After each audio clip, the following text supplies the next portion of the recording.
Wala raw jungler. Siya. Sabi ko, ako na. Tabi mo, ako na. Gawa nang ako'y kuwan. Lumaki din sa farm. Boss Tolits nga pala, kung di ka pa nakapollow. Baka naman. So dito pinakitaan ko sila ng malupit na jungle boy. Syempre ginamit natin si D-Rot. Napakalakas mag jungle nito. Early game talagang wawaraking kayo. Ubus ang jungle, sigurado. Pati kayo uubusin.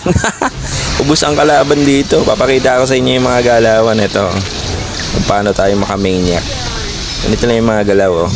Sample lang yan. Tapos sa dulo ng video ko, pwede nyo makita yung build ko na ginagamit. Yung panglas ko dito, Immortality. So pwede nyo gayahin, nasa sa inyo. Basta ito yung pambato ko pag jungle. Si Jungle Boy, D-Rot. Ang lakas, pre. Panalo na naman. Oo, ano po